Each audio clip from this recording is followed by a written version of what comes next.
Hey, this is Dean for Street Fighter TradingSystem.com, and I'm back with the Hadooken! frequently asked questions. Round 2. Fight! So today the topic is gonna be what? What? Excuse me, sir. What? Good sir, could you repeat that, please? I didn't catch that. That lacks world kick? No, I'm sorry. That cannot possibly be the topic of today. Some other suggestions, maybe?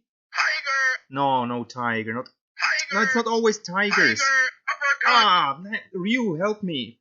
Hadooken! Thanks. Whew.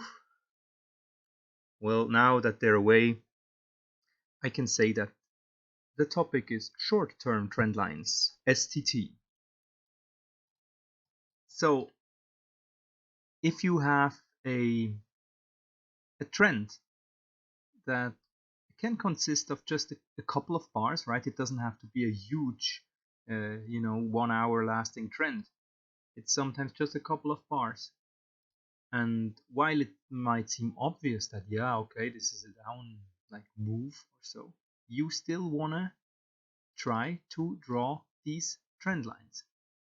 Here it's pretty simple because it just goes down. And then the next one, and this is what most people I think would not do or would not think about doing, but this is actually could develop into a trend, and for now it is already a small uptrend, right? It's a couple of bars that move in this pattern, and this little short-term trend line can offer resistance. Okay, so it can be that prices they get resisted a little bit by this line, and sometimes enough to stop you out again if you try to short into it or long into it or whatever, go long into it. So just practice on drawing these lines. For example, down here, if you saw that green little bar, itty bitty bar, and yes, of course, it's a very good, like it's not even a point, so the risk is small, and yeah, and we're away from the EMA and stuff. But if you do that every single time, this time I think it works, right? Before it comes down again. But next time it's just gonna go up 3 ticks and then move down. Or it's just even gonna move up 1 single tick. Try to find those spots because they're very, very common. Especially when like there is no measured move, as Mac calls them, or one-to-one move or something finished. Just don't, as a general rule, don't do it. Because, and there these lines really help you because they visually tell you there might be something that hinders prices from getting through. Like if you don't draw them, you might be tempted and you will still drop an order. And with that, it's just for your brain, no, there is a trend that first needs to be broken. Okay, then. And just practice drawing them. Yes, maybe you first draw it like this, these first 3 bars, and then you correct it a little bit as more price get printed.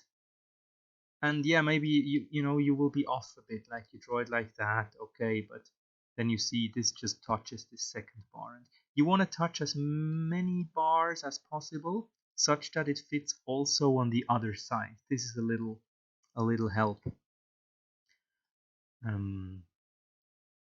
that I also have from Mac, from priceactiontradingsystem.com. He is great. He's fantastic, and he is also the boss of the big channels and trends and everything price action. And the first thing, or the thing that we need, is the short-term trend lines that he also uses, and they are just really helpful. So try to practice these, practice drawing these. Sometimes maybe there can be more than just one solution, and that's fine. Yeah, One more thing, when it gets choppy, like here, you go like this, you could then start seeing as a range, right? Like so. But in the beginning, maybe you don't see it or so, and you still want to try to find short-term trends down here, and it's just 2 or 3 bars, and then it turns up again on you, and you try to make another trend line, and then it just gets ridiculous to a point when you just try to connect 2 bars, or then the next one already heads down again. So maybe then you notice it's just choppy, and anyway, I don't want to enter without maybe then range rules or something else. But that's where you can stop trying to find short-term trend lines. And then when you finally find these short-term trend lines again that are a bit clearer here, you start drawing them again, and it just gives a better structure to your whole naked chart, and it keeps you away from falling for traps. Okay, I hope that was helpful, and see you next time.